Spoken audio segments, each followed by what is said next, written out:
The strength of the 2023 wide receiver class is in its depth. We could go 15 wide receivers deep in this 2023 draft class, and there would still be guys that I'm excited about. I'm going to dig into the top three sleepers here that should be available in either the second or third round of your rookie fantasy football drafts. Let's start here with Puka Nacua, 6'1, 210 wide receiver out of BYU. Puka is the guy that I refuse to leave my fantasy football drafts without. He's a four-star prospect. He originally started at the University of Washington, really wasn't utilized well in that scheme that many players weren't utilized well in. Transfers to BYU, and let me tell you, that coaching staff understood how to use this talented, versatile wideout. He started in 21 games here over the course of his career with BYU. And in those just 21 games, he racked up 91 receptions, 1,430 receiving yards, and 11 touchdowns. When you watch Puka's film here, you see somebody who wins right off the line of scrimmage. He wins with a nice first step, a good release here, and then he shows the ability to win up the sideline. When I'm looking at wide receiver prospects, that ability to release well off the line of scrimmage is a trait I have found translates well here to the next level, specifically when you're looking at the fantasy football value of a player. So that's a big check right off the bat. But I love how his straight line speed along the boundary is complemented by lateral quickness. Nacua has sticky hands, and he shows the ability to make big plays. He'll oftentimes find himself in contested catch situations along the boundary, and he goes up and dominates against the defensive backs he's playing. And now you might look at BYU and show that they're playing under lower competition, but all of my Puka Nacua film review is actually against Power 5 competition.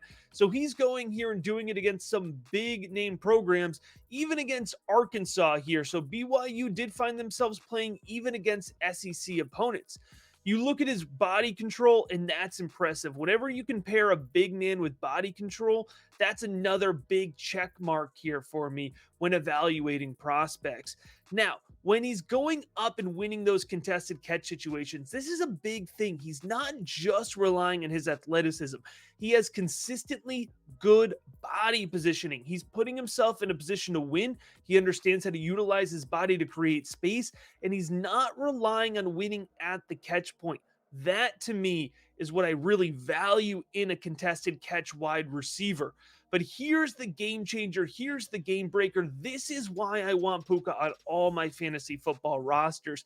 BYU gave him the ball behind the line of scrimmage, and not just on some cute end around stuff. They actually lined him up as the running back and gave him 39 handoffs. He ran for 357 yards and 5 touchdowns. When you look at Puka Nacua, you're going to see the type of fantasy football value that we've been getting out of Deebo Samuel, right? That ability for him to contribute as a wide receiver and a running back. I think an NFL team is really going to value Puka. I think he goes top 75 in the NFL draft, and it wouldn't totally shock me if he slides into the top 50.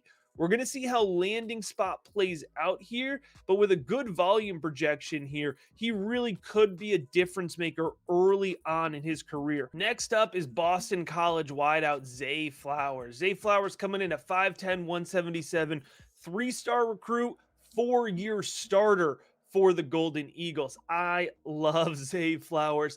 And I got to be honest, he's been a little bit of a roller coaster in terms of trying to nail down his fantasy football value. 200 receptions over his college career, 3,056 receiving yards, 29 touchdowns.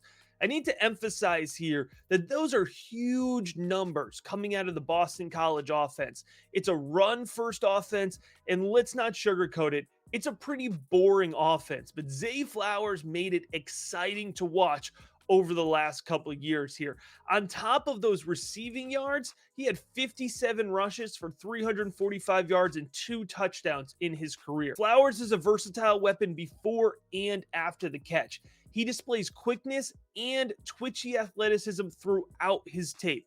He bursts off the line of scrimmage, and he does display the ability to win at all 3 levels of the field. I love that from a wide receiver prospect. It means you're not pigeonholed into a specific scheme or a specific role.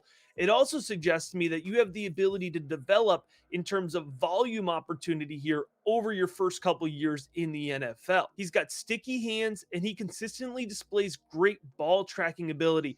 And I got to tell you, folks, playing at Boston College, Zay Flowers did have to demonstrate that ball tracking ability and the ability to go and catch off target passes fairly regularly. After the catch, Flowers is just as much of a force here.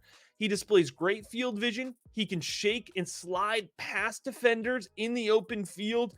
And what I love about it is he doesn't lose body control and he doesn't lose speed when breaking defenders. Sometimes guys have to come to a full stop, full shake, get back going. There's no deceleration. It's all gas all the way throughout the play for Zay Flowers. It makes him a really exciting prospect. I mentioned it's been a little bit of a roller coaster. Heading into the 2022 season, I had Zay Flowers as a top 10 wide receiver. Going through the end of the season, it looked like the NFL draft community wasn't as high on it, right? One of those key indicators is that he didn't get an invitation to the Senior Bowl, which is usually what is a projection here for the guys the NFL values the most. Reports have been coming out recently that suggest that Flowers is actually still in play here as a top 100 pick. That's rounds 2 or 3. If he captures that day 2 draft capital here, it's going to be a smash play for me. I left Parker Washington for last because he's been consistently forgotten about through the draft process, but he absolutely will not be forgotten about on my big board here. He has 1,920 yards in 12 touchdowns, 146 receptions here in 32 games for the Nittany Lions. That is a pretty good level of production for an offense that's generally not considered to be the highest passing volume offense. And remember, Parker Washington was playing behind Jahan Dotson, who's translated very well to the NFL. Looking at his game film here, we're talking about a twitchy athlete with good fluidity. That's a nice pairing here for a 6'3", 215 frame.